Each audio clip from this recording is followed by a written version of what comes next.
ମୁଁ ଆଜି ବାହାରିଥିଲି ଆମ ଗାଁର କାଳୀ ମନ୍ଦିରରେ ପୂଜା ଦେବା ପାଇଁ ମୋ ଝିଅକୁ ନେଇକି, ଯେଉଁଠିକି ପ୍ରଥମ ଥର ପାଇଁ ବେଙ୍ଗଲୀ ମନ୍ଦିରରେ ପୂଜା ଦେବାକୁ ବାହାରିଲି। କାହିଁକିନା ମୋ ଓଡ଼ିଆ ଝିଅ ବେଙ୍ଗଲୀ ବୋହୂ, ପୂଜାର କିଛି ନୀତି ନିୟମ ବି ଜାଣିନି। ସେଥିପାଇଁ ମୋ ପତିଦେବ ସହିତ ମୁଁ ସକାଳୁ ସକାଳୁ ଗାଧେଇକି ରେଡ଼ି ହେଇକି ବାହାରି ଯାଇଥିଲି। ଆଉ ମନ୍ଦିରରେ ଯାଇକି ଦେଖେ ତ ମନ୍ଦିରରେ ଜଣେ ଦିଦି ପୂଜା ଦେଉଛନ୍ତି। ତ ମୁଁ ସେଇଠି ଟିକେ ଭାବି ଟିକେ କନଫ୍ୟୁଜ୍ ହେଇଗଲି ଯେ ପୂଜାଟା ମୁଁ କେମିତି ଦେବି, କାରଣ ମୋତେ ତ ବେଙ୍ଗଲୀ ନିୟମ ହିସାବରେ ପୂଜା ଦେଇ ଆସିନି। ମୁଁ କ'ଣ କରିବି?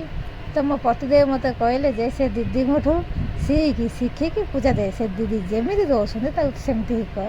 ତେଣୁ ମୁଁ ପ୍ରଥମେ ଠାକୁରଙ୍କୁ ସେବା ଦେଇଦେଲି, ତାଙ୍କ ନିୟମ ଅନୁସାରେ ଠାକୁରଙ୍କୁ ନମସ୍କାର ଦେଇଦେଲି।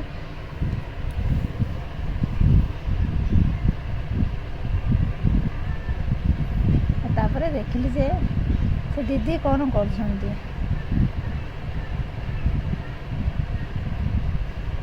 ଆଉ ମିଶୁ ମାମା, ଆମ ଝିଅ, ସେ ମନ୍ଦିରରେ ରହିବାକୁ ଟୋଟାଲି ଚାହୁଁନି। ସେ ଏପଟ ସେପଟ ଖାଲି ଦୁଷ୍ଟ ହେଉଛି। ତା ସେ ଦିଦି ପୂଜା ଦେଉଥିଲେ, ମୋତେ କହିଲେ ଟିକେ ଫୁଲ ଦେଇଦିଅ ଠାକୁରଙ୍କୁ। ପ୍ରଥମେ ମୁଁ ତାଙ୍କଠୁ ଦେଖା ଶିଖା ଓଡ଼ିଶା। ସେଥିପାଇଁ ମୁଁ କ'ଣ କରେ, ତାଙ୍କଠୁ ଟିକେ ଦେଖି ଆଗ ମନ୍ଦିରଟେ ଠାକୁରଙ୍କଟେ ଟିକେ ଫୁଲ ଦେଇଦେଲି।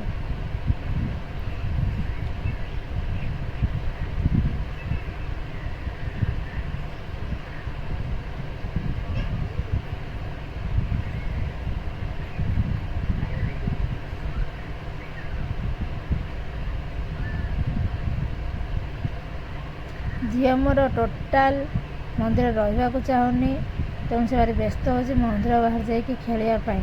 ମୁଁ ସେଥିପାଇଁ ବ୍ୟସ୍ତ ହେଇକି ଠାକୁରଙ୍କୁ ସେ ଦିଦି ଯେମିତି ଗଲେ ସେମିତି ଫୁଲ ଗୁଡ଼ାକ ସଜାଇ ଦେଲି।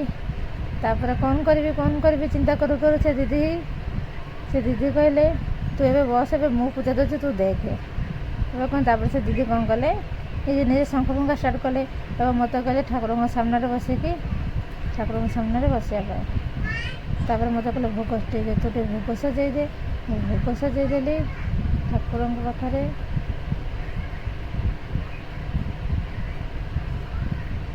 ମୁଁ ଫାଷ୍ଟ କଦଳୀକୁ ତାଙ୍କ ଭୋଗ ଥାଳିରେ କଦଳୀଟାକୁ ଛଡ଼େଇକି ଥୋଇଦେଲି।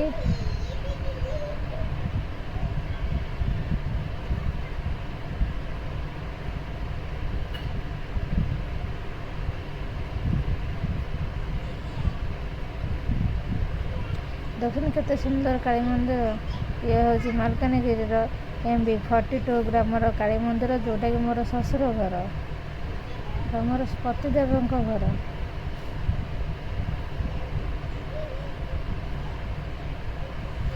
କଦଳୀ ସଜାଇ ସାରିଲା ପରେ ଭାବିଲି କେଉଁଠି ନଡ଼ିଆଟା ମୁଁ ପିଟିବି। ନଡ଼ିଆ ପିଟିବାକୁ ଜାଗା ନଥିଲା। ସେଥିପାଇଁ ସେ ଦିଦି କହିଲେ ଯେ ଯାହା ଠାକୁରଙ୍କ ସାମ୍ନାରେ ପିଟି ଦେଇଦେଲେ। ମୁଁ କ'ଣ କଲି, ସେ ଗ୍ରିଲରେ ନଡ଼ିଆଟା ପିଟି ଦେଇକି ଆଣିକି ଶିବଲିଙ୍ଗ ଉପରେ ପାଣିଟା ଢାଳିଦେଲି।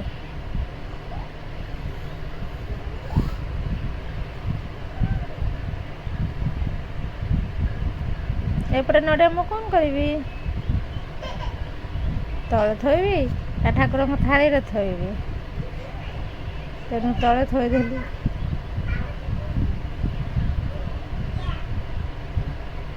ଏମିତି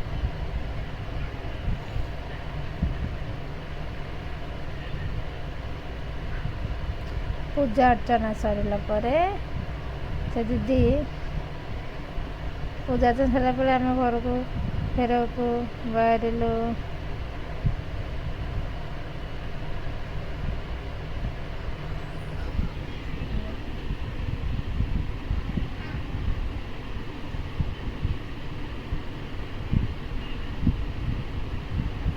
ଝିଅ ଆଜି ମନ୍ଦିର ଆସିକି ଭାରି ଖୁସି ଅଛି।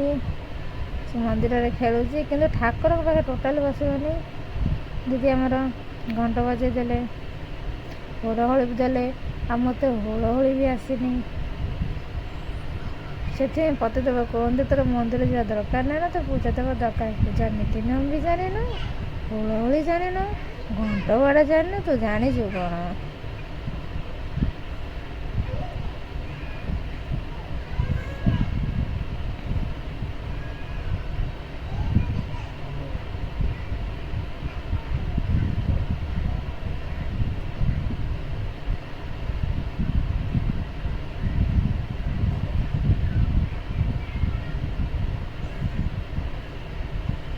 ପୂଜା ଶେଷ ହେଲା ପରେ ଠାକୁରଙ୍କୁ